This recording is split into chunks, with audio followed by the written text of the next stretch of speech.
بسم اللہ الرحمن الرحیم۔ دوسری قوموں کی مشابہت اختیار کرنا کس قدر خطرناک ہو سکتا ہے، شاید ہمیں اس کا اندازہ نہیں ہے۔ ہمیں کپڑوں کے اندر، اپنی وضاقتہ کے اندر، گفتگو کے اندر، پسند اور ناپسند کے اندر بھی دوسروں کی مشابہت اختیار کرنے سے منع کیا گیا ہے۔ آج میں آپ کو ایک واقعہ سنانے جا رہا ہوں کہ جس میں دوسرے مذہب کی ایک بات وہ آدمی پسند کیا کرتا تھا اور اپنے مذہب کی اس بات کو ناپسند کیا کرتا تھا، تو اس کی وجہ سے اس کا کتنا برا انجام ہوا۔ لکھا ہے کہ ایک شخص کا مکہ مکرمہ میں انتقال ہو گیا، لوگوں نے اس کو دفن کر دیا۔ پھر کچھ دنوں کے بعد کسی اور صاحب کا انتقال ہوا، تو ان دوسرے صاحب کو دفن کرنے کے لیے اسی جگہ کو کھودا گیا جہاں پر پہلے شخص کو دفن کیا تھا۔ کھودنے کے بعد دیکھتے ہیں کہ وہاں پر تو لڑکی کی نعش ہے، بہت خوبصورت لڑکی ہے۔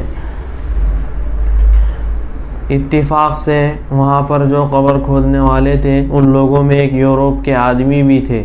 انہوں نے کہا کہ یہ لڑکی تو فرانس کی رہنے والی ہے اور یہ عیسائی مذہب سے تعلق رکھتی تھی، لیکن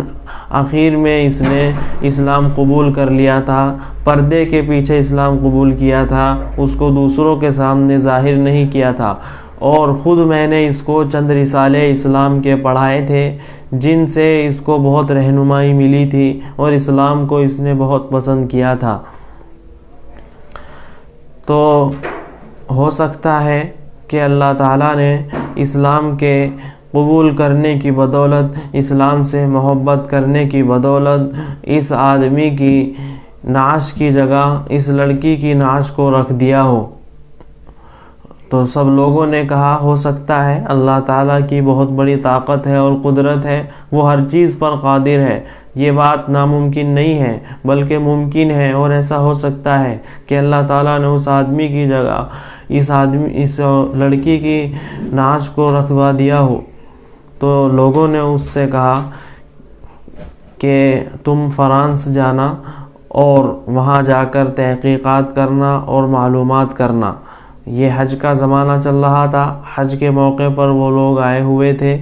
وہ فرانس کا آدمی بھی تھا اور وہ یہ کہہ رہا تھا کہ میں فرانس میں ہی جاب کیا کرتا تھا، میں دل برداشتہ ہو کر وہاں سے جاب چھوڑ کر آ گیا تھا، اب حج کا موقع چل رہا ہے، حج کے بعد انشاءاللہ فرانس جاؤں گا، لڑکی کے والدین کی تحقیق کروں گا اور ان سے معلوم کروں گا کہ آخر کیا ماجرا ہے۔ چنانچہ وہ شخص فرانس گئے اور جا کر کہا کہ تم نے اپنی لڑکی کو کہاں دفن کیا تھا؟ باپ نے کہا کہ ہم نے فلاں قبرستان میں دفن کیا تھا۔ اس آدمی نے کہا کہ وہاں پر نہیں ہے اس کی قبر، تو جا کر دیکھا گیا تو ایسا ہی ہوا کہ وہاں پر لڑکی کی قبر نہیں تھی، اور لڑکی کی قبر میں لڑکی نہیں تھی بلکہ اس لڑکی کی قبر میں اس آدمی کی نعش تھی جس کو مکہ مکرمہ میں دفن کیا گیا تھا۔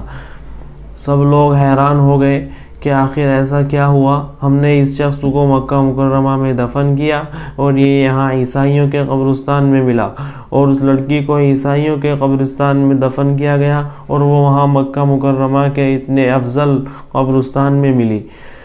تو خیر اس شخص کے گھر والوں سے معلوم کیا گیا کہ اس کی ایسا کیا عمل تھا۔ گھر والوں نے بتایا کہ ویسے تو یہ مرحوم بہت زیادہ دیندار تھے، نمازی تھے اور ہر چیز کا بہت زیادہ احترام کیا کرتے تھے، نمازوں کا بھی بہت اہتمام کرتے تھے اور اللہ کی ذات پر بھی بہت یقین رکھتے تھے، لیکن ان کے ساتھ ایک مسئلہ یہ تھا کہ یہ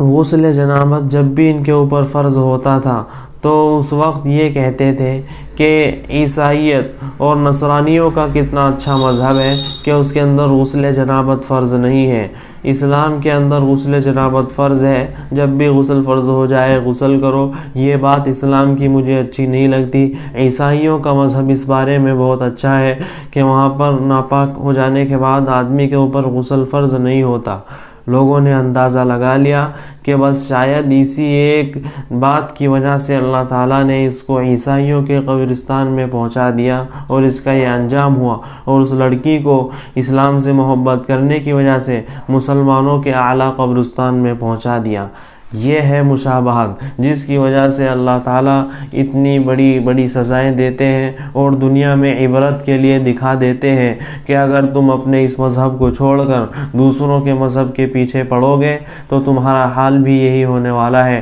اسی لیے حضور اکرم صلی اللہ علیہ وسلم نے فرمایا، من تشبہ بقوم فہو منہم، جو کسی قوم سے مشابہت اختیار کرے گا تو وہ انہی میں سے ہوگا۔